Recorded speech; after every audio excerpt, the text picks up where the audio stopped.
Welcome back to the One Question Leadership Podcast. I'm Glenn Caruso, head football coach at the University of St. Thomas, and so happy you tuned in. My dad was the single greatest man I ever met. He used to tell me, Glenn, I'm not going to tell you how to be a man. I'm going to be a man. I'm going to let you watch me, and you're welcome. That always struck me very deeply. My dad never intended to try and make my path easy or smooth or devoid of any hurdles.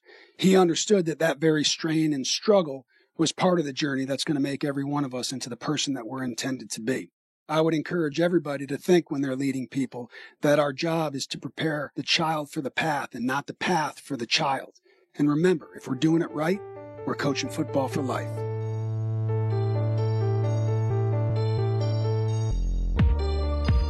Greetings, this is Ty Brown, and welcome to the One Question Leadership Podcast, where we highlight executive and organizational leadership.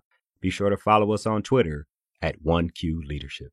Our guest today is Coach Bobby Williams. Coach Williams is the special teams coordinator and tight ends coach at University of Oregon. Greetings, Coach. Thanks for joining us. Ty, good to see you, man.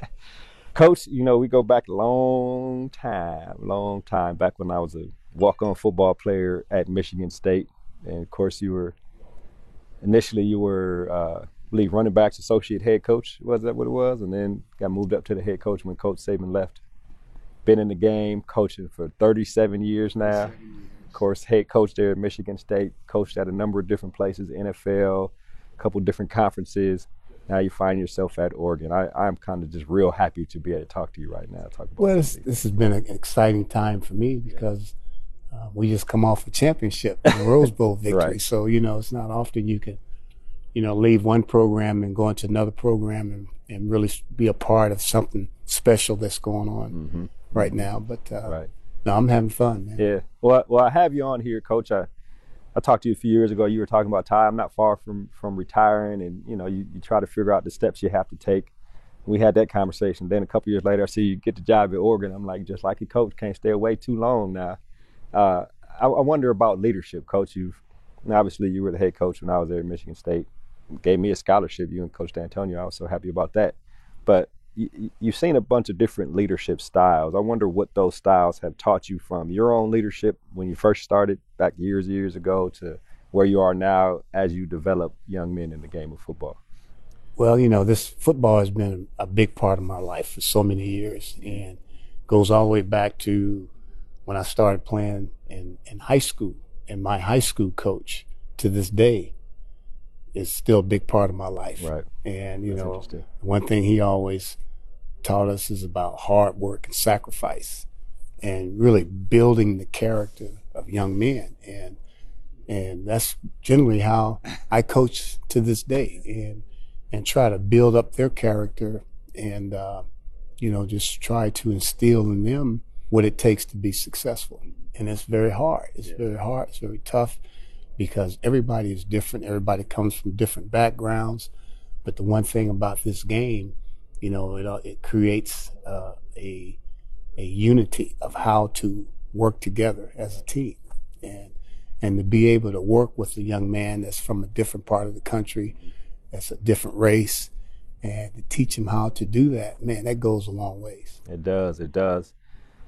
You've worked with a number of different personalities. You spent a long time with Coach Saban, of course, at Michigan State, briefly with the Dolphins, then down at LSU, and I guess with Alabama too, right? And his leadership style, the way he leads, and different people or the way they lead.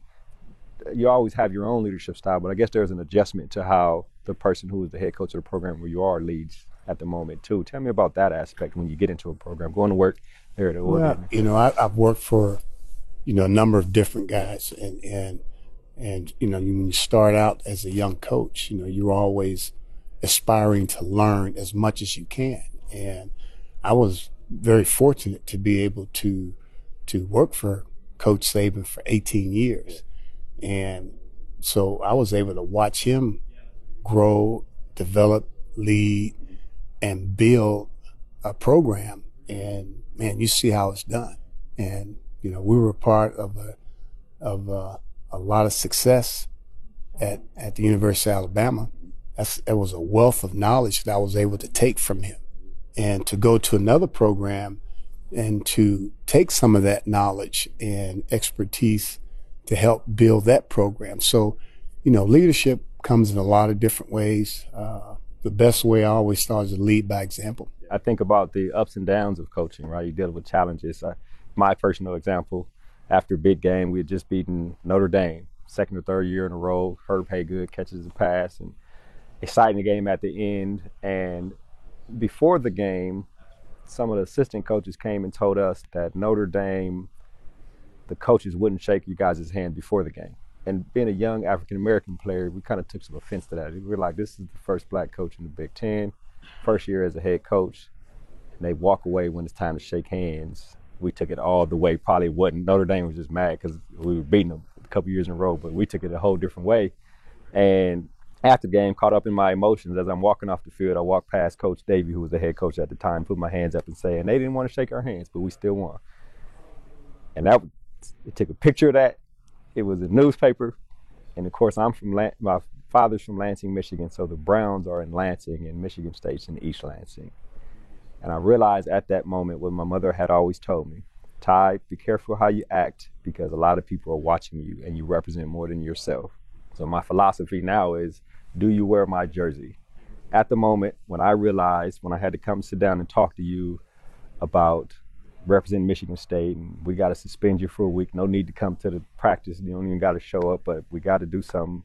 What I realized at that moment was I represented, obviously it said Ty Brown in my jersey, and my jersey said Ty Brown because we had another T Brown on the team, so my whole name was on the jersey. So people in Lansing and the people watching and listening, people were calling me from LA that had heard about it. I had embarrassed the family name. B, it said Michigan State. So now I embarrassed the whole institution of Michigan State. C, Bobby Williams is the head coach, so I'm embarrassing Bobby Williams. Mark D'Antonio is my position coach, so I'm embarrassing Mark D'Antonio because I'm a DB. And so at that point, I realized that the people that vouch for you, you walk around every day representing all the people that vouch for you. And I really liked the way you handled that. You could have easily kicked me off as a walk-on. I probably didn't have much value to the team at the moment, but suspend me for a week. It's a lesson learned. And I say all that and tell that story because of the importance of the way, as a coach and as a leader, you handle the discipline, the challenges that you have to deal with when you're dealing with young men, 18 to 22-year-olds. That was just an important fact in my life to learn about the jerseys and who we represent, Coach. Wow, man, that's deep. But, you know, that's a life-changing moment at an early age. Right. And, you know, as you go through life, you're going to have a lot of those, you know, life-changing moments, things that will impact you, that will, you know, make a course in your life go one direction or the other. In that particular case, man, I think it made you take a turn for the right, yeah. Man. You know what I'm saying? So you've gone on, you've had a successful career to this point, and, you know, you're going to continue to grow, man. But, you know, that's what life is, man. And this game, man, exposes you to so many different things, man, that will happen. I mean, I've had highs and lows of being the coach, man, you know, winning big games and, you know, losing games that you shouldn't have lost. And I mean, all types of things, man. So, I mean, no, it's been great, man. It's been a great experience for me. And I am continuing to enjoy this profession.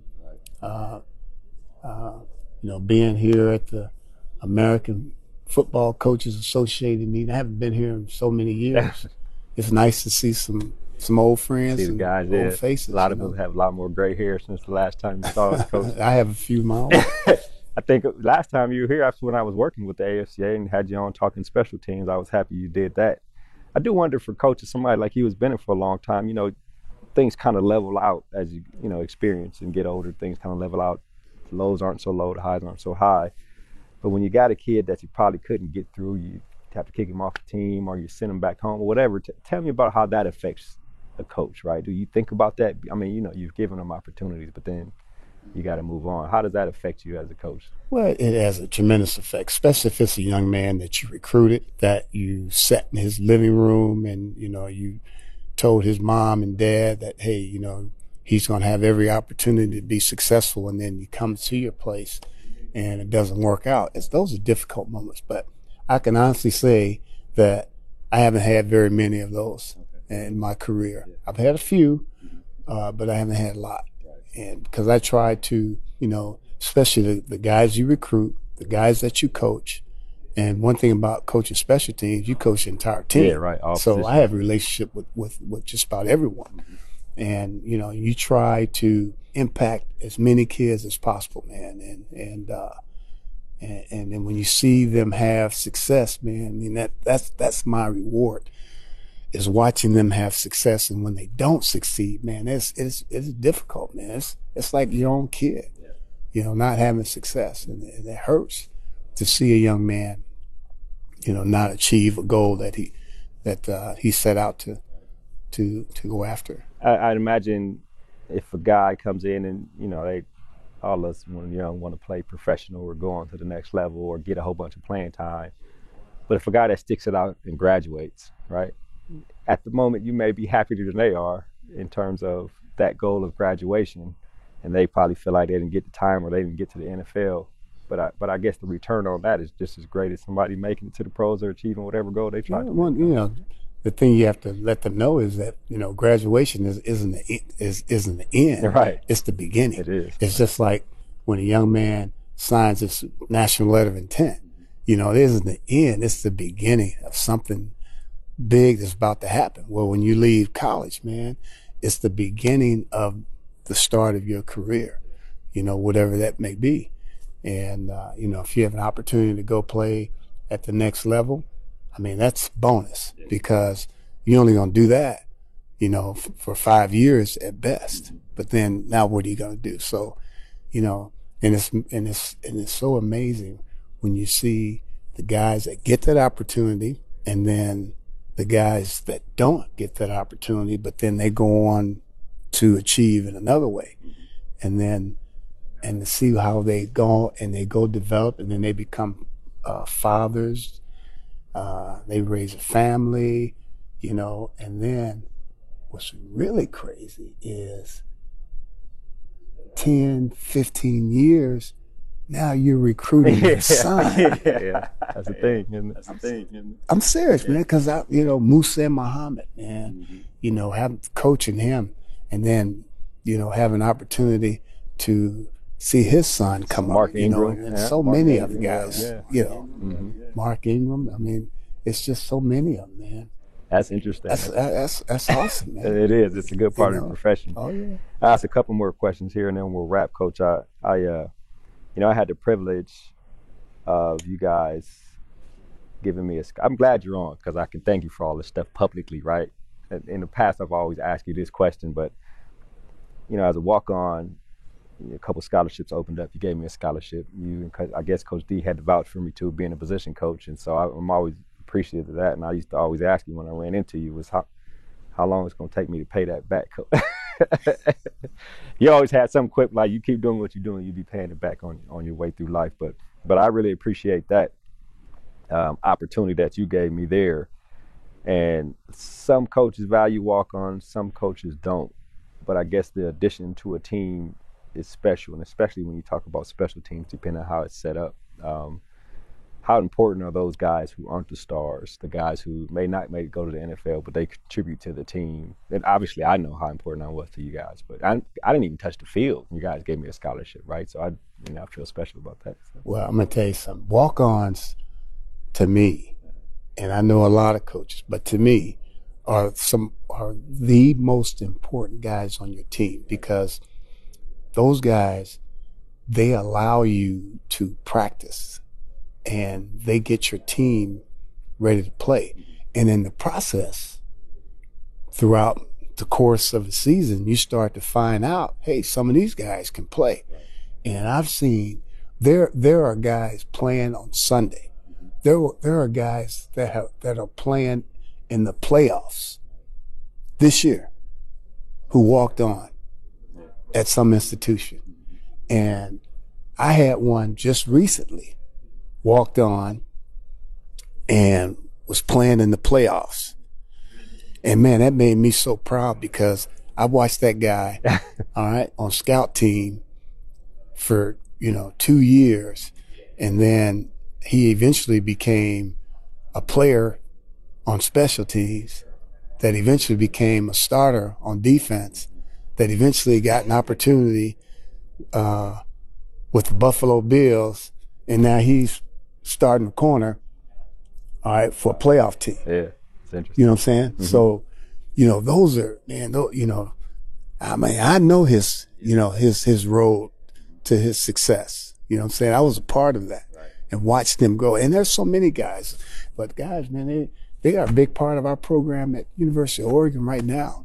They allow us to practice, and some of them guys, they play for us on special teams. Right.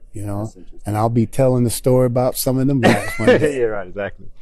Last question here, Coach. You've been in it 37 years. You're getting honored this year as a 35-year member of the American Football Coaches Association, lifetime membership. And, of course, I've been involved with the game for 15 years.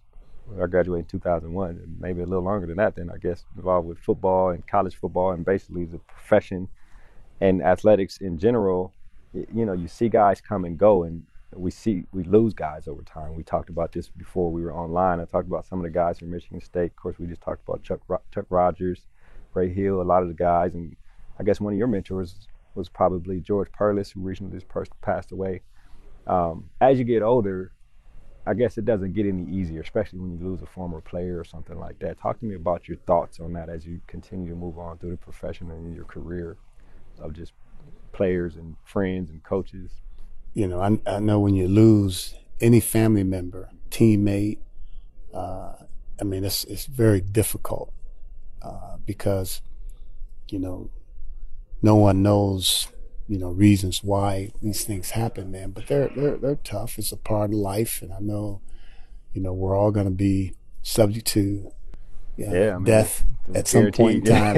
It's tough, man. You lose a teammate, you lose a coach, you lose a family member. It's very difficult, man. It's very difficult. You just try to be there for the family as best you can and show, some support. But it's difficult, man. Well, Coach, this has been an excellent conversation. I appreciate that you've always been available for whatever I'm into at the time, whether it's speakers at the AFCA, hosting a podcast, trying to apply for some internship. I remember I was trying to get an internship with the Lions, and you called, at the time, was Martin Mayhew. You called him for me, helped me get that interview at least. And I appreciate everything you've done. I enjoy watching your career. I know you have fun doing it and seeing the kids that were running around the football office when they're up and getting married, coaching, or doing what they're doing now. So I really appreciate you joining us here on the podcast. Oh, man, I'm happy, man. It's good to see you. Keep doing what you do, man. Yes, sir. Maybe I'll see you on national TV one day. Who knows where we're going with this, right? That's right. Well, I appreciate it. That was Coach Bobby Williams. He's a special teams coordinator and tight ends coach at University of Oregon. Of course, my former head coach at Michigan State. And of course, this is Ty Brown with one question. Keep in mind, the role of a leader is to create and maintain an environment that people want to be a part of. And as always, be better tomorrow than you are today.